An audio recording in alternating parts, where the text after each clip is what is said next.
اهلا بيك في قناه ملخصات هايزنبرج. لو انت اول مره هنا بنصحك انك تكمل الفيديو للاخر، لان جو الملخصات هنا متاكد انه هيعجبك. ولو انت قديم هنا فانت كده عارف النظام. الفيلم ده ممكن يكون معقد شويه، بس ما تقلقش انا في ظهرك. بيبدا الفيلم بجيك اللي شغال في السوبر ماركت، اللي بيروح مع زميلته في الشغل عشان يطمنوا على جد جيك اللي بنعرف ان عنده خرف. بس قبل ما يوصلوا بيتصل جيك على جده عشان يطمن على حالته، بس جده قال له ان في وحش بيهاجمه وعايز ياخد حياته. بس جيك اتجاهل كلامه كله لانه عارف ان عنده خرف وقفل المكالمه. وبعد حبه لما وصل هو وزميلته للحي بتاع جده، بيشوفوا راجل عينه شكلها غريب ماشي في نص الطريق. وبيوصلوا لبيت جد جيك، وبيدخل البيت عشان يلاقي ان البيت متبهدل وجده مش موجود. بس لما طلع بره شاف ان السور بتاع البيت كان مكسور، وده خلاه يمشي عشان يدور على جده وقدر يلاقيه. بس لقاه جثه وعينه مش موجوده في مكانها. وجيك فورا اتصل بالاسعاف، بس وهو بيكلمهم بيلاقي جده بيمسك ايده وبيشدها. وبيطلب من جيك انه يدور في مكتبه وهيلاقي عنوان جزيره اللي هيلاقي فيها طائر هيقول له اي حاجه هو عايز يعرفها. وبيموت جده عشان بعدها توصل زميلته اللي كان معاها مسدس،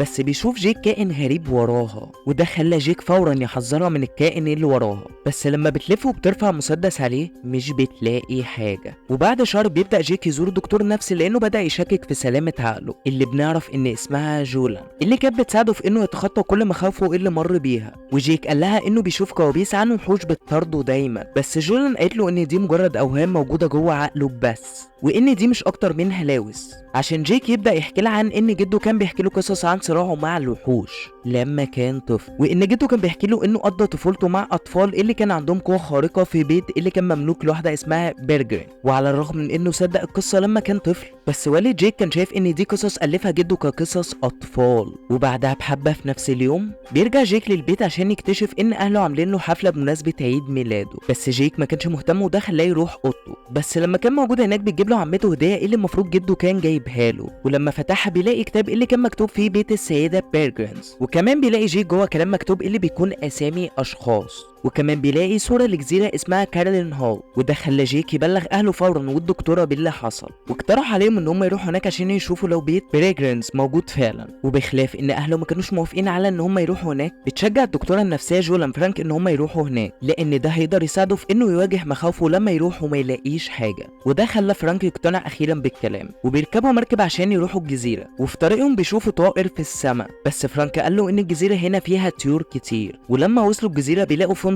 اللي استقروا فيه. بس قبل ما يطلعوا اوضهم فرانك قال له انه عايز يروح على الشط عشان يشوف الطيور اللي على الجزيره. بس جيك قال له انه عايز يروح بيت بريجنز الاول، وده خلى فرانك يدفع فلوس للطفلين عشان يكونوا زي مرشدين سياحيين ليهم في الجزيره. وبعد ما مشي حبه حلوين بيوصل جيك هناك اخيرا عشان يشوف المبنى متدمر، وده خلاه يحس بالاحباط ويرجع للفندق تاني عشان يقول له راجل عجوز ان بيت السيده بريجنز تعرض للقصف في الحرب سنه 1941، وان ما كانش فيه ناجين كتير من القصف. عشان يقول فرانك انه كان عارف ان قصص والده من وحي خياله مش اكتر. وتاني يوم سأل جيك فرانك لو يقدر يقضي شوية وقت مع الاطفال في الجزيرة، وفرانك وافق لانه عارف ان ده كان هيساعده. بس لما مشي راح لمكان تاني، راح بيت بريجنز. بس وهو ماشي بيلاقي بيت بنت اسمها ايما واطفال تانية، والغريب انهم كانوا مطابقين لقصص جده، وده خلاه يجري فورا لحد ما وقع على الارض. ولما بيفوق بيشوف الاطفال تاني قدامه وكانوا بيبصوا له. وقبل ما يسأل اي سؤال ايما قالت له يتبعهم في الكهف، وقالت له ان السيدة بريجنز مستنياه. وبنشوف الاطفال وهم بيبصوا له عشان بعدها ايما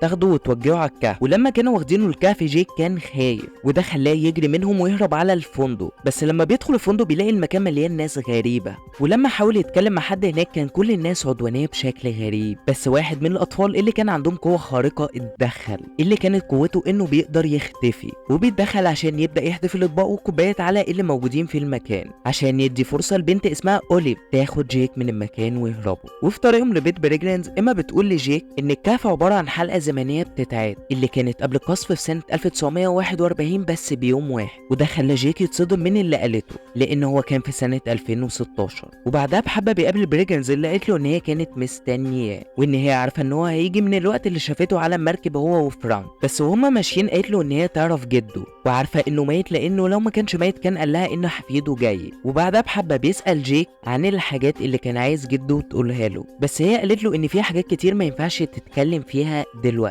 وقالت له ان هي والاطفال عندهم قوه خارقه، وان كل كل واحد ليه قوة مختلفة عن التاني، وقالت له ان هي قوتها بتخليها تقدر تتحول لطائر، وغير ان هي بتقدر تتلعب بالوقت. وقالت له ان امز بيقدر يعمل زي حلقة زمنية لمدة 24 ساعة، بمعنى ان هم يقدروا يفضلوا في نفس اليوم والساعة والتاريخ طول العمر. وبتقول له ان هي لو استمرت ترجع الوقت كل يوم في نفس الميعاد ده هيخليهم يقدروا يعيشوا في اليوم ده للابد. بعدها بريجرنز بتعرفوا كل الاطفال اللي عندهم قوة خارقة. بس بعد ما بريجرنز مشيت ايما بتطلب من جيك يلف حبل على وسطها اللي ورته قدرتها ان هي بتقدر تطير. ولما بيرجع للبيت اللي كانوا عايشين فيه بيقابل جيك واحد من الاطفال اللي اسمه اينوك، واللي كانت قوته في انه يقدر يصنع عرايس وبيقدر يسيطر عليهم. وبخلاف ان جيك كان بيحاول يخلي وجوده خفيف في البيت، بس اينوك ما كانش حابب وجوده معاهم. بعدها بحبه بيروح جيك عشان يتعشى مع باقي الاطفال، بس وهم بيتعشوا بيسالوه عن حياته وعن جده وعن قوته الخارقه، بس هو رد وقال لهم انه مجرد شخص عادي. عشان بعدها كام طفل يطلبوا من جيك انه يفضل قاعد معاهم على طول، بس انكس قال انه ما ينفعش يفضل معانا وانه مهما طول في الاخر لازم يمشي ويسيبهم زي جده. وفي نفس السهره قال جيك انه لازم يمشي عشان ما يخليش فرانك يقلق عليه، بس طلبوا منه انه يفضل قاعد عشان يشوف ميس بريجرنز وهي بترجع الحلقه الزمنيه لليوم الاول. ولما خرجوا كلهم بنشوف بريجرنز وهي بترجع الوقت، وبيلبسوا ماسكات قبل ما القنبله تقع على البيت بلحظات. بس قبل ما جيك ما يمشي بيلاقي جواب بعته جده لبرجر، وده خلاه ياخد الجواب معاه من غير ما يفكر.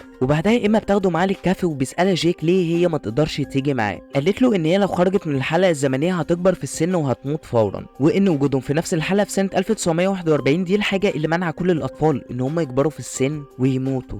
بس في نفس الوقت بيدخل طائر اللي ما قالت انه واحد منهم، وانه لازم ترجعوا البيت معاها لان الطائر كان متصاب بجروح. وبعدها جيك بيمشي وبيرجع لسنه 2016 تاني، وبيشوف فرانك اللي قال له انه كان قلقان عليه وبيساله كان فين. وقال جيك لفرانك انه ما حسش بالوقت وهو بيلعب مع العيال الصغيره اللي كانوا في الجزيره، بس فرانك كان عارف انه كان بيكذب عليه وراح عشان يزور بيت برجر. بعدها قال فرانك لجيك انه مش هيخليه يروح اي مكان تاني لوحده، وان هم هيسيبوا الجزيره دي النهارده ويروحوا على البيت. وجيك بيكون متضايق وبيروح اوضته لانه مكتئب عشان هيمشي من الجزيره قبل ما يعرف كل حاجه هو عايز يعرفها، بخلاف انه كان مرهق من باقي اليوم. بس قبل ما يروح عشان ينام بيقرا جيك رساله جده، وشاف ان هي كانت رساله تحذير لبرجر بخصوص واحد اسمه بارون، وان جده كان كاتب انه وصل ليه، وكان من الواضح ان جده قلقان بخصوص بارون. وتاني يوم الصبح بياخد فرانك جيك معاه عشان يتفرجوا على الطيور، بس لما بيوصلوا هناك بيلاقوا واحد اسمه جون اللي كان موجود هناك ومعاه كاميرات كتير، وبيقدم جون نفسه ليهم وبيقول لهم انه كاتب ومؤلف وجاي عشان يصور صور لكتاب. واستغربوا هما الاثنين لان دي كانت اول مره يسمعوا باسم. وبعد ما بيخرجوا للفندق بيخرج جيك من ورا فرانك عشان يروح ويرجع لسنه 1941 عشان يشوف برجرين اللي كانت بتعالج الطائر اللي بنعرف انه في الاساس واحده اسمها افاسيت، عشان جيك يوريها الجواب ويسالها مين بارون. وقال لها جيك برضو انه محتاج يعرف لو الموضوع ليه علاقه بموت جده. وطبعا برجرين كانت مصدومه لما سمعته بيقول الكلام دوت، وده خلاها تساله ليه فاكر ان في حد قتل جده، عشان يقول لها ان في حد اقتحم بيت جده واخد عينه.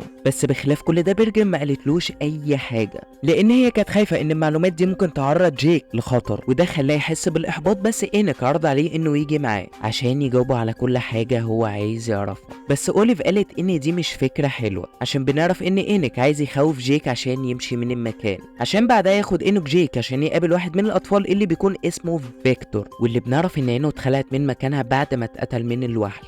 وإينوك استعمل قوته عشان يحول الطفل العروسة ويتحكم فيه، وده طبعا خوف جيك وخلاه يجري من المكان فورا لأنه شاف حد ميت اللي كان بيتحرك. وفي نفس الوقت الأطفال كانوا بيتمشوا مع برجر عشان جيك يسأل إيما عن اللي قتل فيكتور، وبيسألها لو كان واحد من الأشخاص اللي لون عينهم أبيض عشان تسأله إزاي يعرف عنهم. رد جيك وقال إنه شاف واحد منهم في الليلة اللي اتقتل فيها جده، عشان بعدها تقترح عليه إيمي إن هي تاخده مكانها السري عشان توري له صورة اللي قالت له إن هي ممكن تكون مفيدة في اللي هو عايز يعرفه. وبنعرف ان مكانها السري عباره عن سفينه، بس لما وصلوا هناك قدرت ايما تحجز كل الميه في كابينه اللي بتكون في السفينه. وبعدها طلعت صندوق جد جيك وقالت له ان جده قال لها تحافظ عليه وما تدوش لحد غير جيك. وجيك بيشوف الصندوق عشان يلاقي صور كتير للراجل اللي شافه في اليوم اللي اتقتل فيه جده، عشان تقول له ايما بعدها ان الراجل ده يبقى بارون وانه بيقود مجموعه من اللي عندهم قوه خارقه. وقالت له ان جده كان بيطارد المجموعه دي لحد ما قرر انه يبعد عن الحياه دي لانه كبر في السن. بس في الوقت ده جيك كان باين عليه انه مش مستوعب كلامها عشان تصدمه اكتر وتقوله ان هو كمان عنده قوه خارقه، عشان تقوله ان هي هتثبت له كل كلامها وبتاخده على الشط في الوقت اللي برجرين كانت بتستعد ان هي تقتل وحش.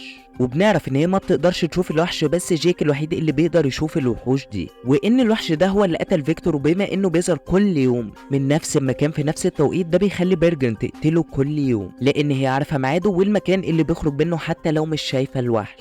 وقالت له ان هو عنده قوه خارقه لان هي وباقي الاطفال ما بيقدروش يشوفوا الوحوش زيه، وان الوحيدين اللي قابلتهم اللي بيقدروا يشوفوا الوحوش هم جيك وجده. وبما ان جيك ادرك دلوقتي ان عنده قوه خارقه ده خلى بيرجن تقرر تقول له كل حاجه هو محتاج يعرفها، وبدأت تحكي له ان في واحد اسمه بارون والمجموعه بتاعته اللي كان عندهم قوه خارقه وكانوا عايزين يستعملوا الطيور في تجربه عشان يبقوا خالدين، بس لسوء الحظ التجربه ما نجحتش وحولتهم كلهم لوحوش مخفيه اسمها هولو. بس بعد سنين من البحث بارون وفريقه اكتشفوا ان هم لو اكلوا عيون الاطفال اللي عندهم قوه خارقه هيقدروا يسترجعوا شبابهم ببطء ومفيش حاجة هتقدر توقفهم بعد كده. بعدها بحبة ايفيس اتعافت من الجروح عشان تحذر بيرجن انه الاطفال من ان بارون وفريقه قدروا يلاقوا الحلقة الزمنية اللي هم فيها، وان هم يقدروا يوصلوا ليهم في اي وقت، وان هم هيتوجهوا لعالم البشر بعدها. وقالت لهم ان هم عايزين يكرروا التجربة بتاعتهم تاني عشان بيرجن تقوم وتقول للاطفال ان هم محتاجين يخرجوا من الحلقة الزمنية دي ويدوروا على بيت جديد. وده معناه ان جيك هيرجع لسنة 2016،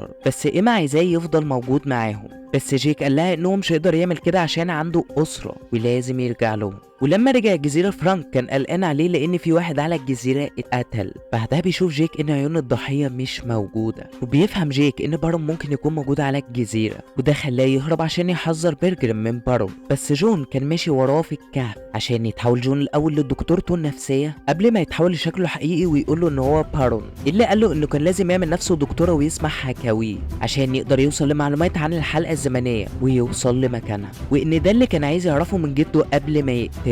بس قبل ما جيك يقدر يعمل اي حاجه بيهدده بارون انه هيقتله لو ما قالوش على الموقع بتاع الحلقه الزمنيه، وكمان هدده انه هيقتل اسرته كلها اللي بتكون ابوه وامه واي حد هيعرفه قدامه. بالفعل جيك خده على هناك، وبيرجن كانت مصدومه لما شافت بارون وهو بيهدد جيك عشان تقول له ان هي هتسلم له نفسها لان هي كانت عارفه ان هو محتاجها عشان التجربه بتاعته، في الوقت اللي افيس كانت مستخبيه في اوضه تانية. وبما ان بيرجن عارفه ان هي كانت موجوده هناك طلبت من الاطفال ان هم يروحوا على الاوضه، بس انك قال لها ان جيك ما يستاهلش تضحي بنفسك عشانه. بس بيرجن ردت عليه وقالت له بما ان بارون لقاهم ده معناه ان في هولوز في الحلقه الزمنيه كلها. بس لما بيدخل الاطفال الاوضه اخيرا بتطلب الانسه بيرجن من جيك انه يوعدها انه يخلي باله من الاطفال، وبعد كده بتتحول لطائر وخلت بارون ياخدها، وده خلى بارون يفرح انه قدر ياخدها بسهوله عشان بعدها ايفيس تقول للاطفال ازاي يبقوا امنين بعيد عن الوحوش. بس بيقاطع كلامها انه هولو بيقتحم البيت وبيقتل ايفيس، وبما ان جيك هو الوحيد اللي بيقدر يشوف الهولوز هاجمه وهو بيقول لهم ان هم يخرجوا كلهم بره البيت لان كان فاضل ثواني على ميعاد الحلقه الزمنيه ان هي تتظبط تاني، لان بيرجن ما بقتش موجوده عشان تظبطها، عشان بعدها تقع قنبله على البيت وتقتل الهولو، عشان بعدها الاطفال يهربوا على الشط